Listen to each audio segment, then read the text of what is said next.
విధ్వంసం ప్రారంభమైంది. నెక్స్ట్ ఇది మీరు చూస్తే 19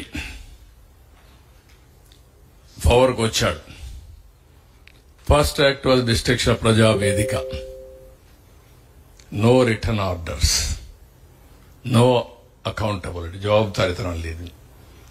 ఒక చిన్న ప్రాపర్టీ కొట్టాలన్నా నిర్ణయం చేసేటప్పుడు ప్రాపర్ ప్రొసీజర్ ఫాలో కావాలి. ఎలాంటి ప్రొసీజర్ ఫాలో కాకుండా ఇది చేయడం, అక్కడి నుంచి 3 రాజధానులు అనౌన్స్ చేయడం, ఆ నుంచి బీసీజీ రిపోర్ట్ ఒకటి తేవడం, జిఎన్ రావు కమిటీ వేయడం, కేబినెట్ సబ్ కమిటీలు వేయడం, ఎన్ని విన్యాసాలు చేయాలనో అన్ని విన్యాసాలు చేసి విధ్వంసానికి ఏం చేయాలని అన్ని చేసే పరిస్థితి. ఈ విధంగా ఉన్నటువంటి ప్రజావేదిక ఈ విధంగా తయారు చేశారు. అది అట్లనే ఉంది ఇప్పటికి కూడా.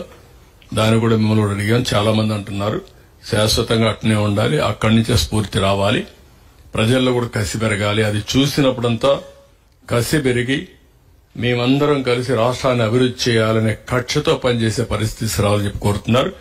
అది కూడా ఒకసారి ఆలోచించి సబబుగా అనిపిస్తుంది. మనం దాన్ని అట్లే పెట్టాల్సిన అవసరం ఉంది. హైదరాబాద్ లో నేను ఒక రాక్ గార్డెన్ పెట్టా.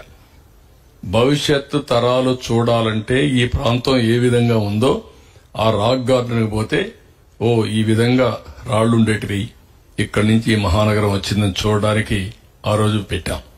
నెక్స్ట్ ఇక్కడికి వచ్చినప్పుడు 1631 రోజులు. ప్రపంచంలో ఎక్కడా ఇంత ప్రొటెస్ట్ ఉండదు. ఎన్ని అవమానాలు పొందాలో అన్ని అవమానాలు పొందారు. రాష్ట్ర భవిష్యత్తుకు ముందుకొచ్చారు. సెంటిమెంట్ వదులుకొని రాష్ట్రం బాగుంటే మేం బాగుంటాం ఉదారంగా ఆ రోజు భూమి ఇచ్చారు. భూమి ఇచ్చిన వాళ్ళు రోడ్డు మీద పడ్డారు. ఎన్ని అవస్థలంటే ఇలాంటి అమ్మాయిలందరినీ, మహిళల్ని ఎంత అవమానం చేయాలంత అవమానం చేశారు.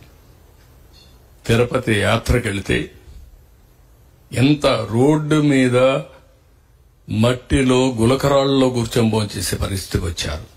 పక్కన హాల్స్ కూడా ఇవ్వనీయకుండా చేశారు. ఒక రాజకీయం కాదు, ఊర్లోకి పోతే ఇది చేశారు. కడాన శ్రీకాకుళం వరకు పోవాలని యాత్రకు పోతే మధ్యలోనే దాడులు చేస్తే అక్కడనే వదులుకొని వచ్చే పరిస్థితికి వచ్చారు. ఎక్కడ చూసినా రాళ్లతో వీళ్ళ ఇష్ట ప్రకారం చేశారు. ఈళ్ళ త్యాగం ఊరికే పోదు. అదే నేను చెప్పిన చరిత్ర అన్నాను. ఆ చరిత్ర తిరగరాయడానికే ప్రతి ఒక్కరు త్యాగాలు చేశారు. ఆ త్యాగాల చరిత్ర ఎప్పుడూ గుర్తుపెట్టుకుంటుంది.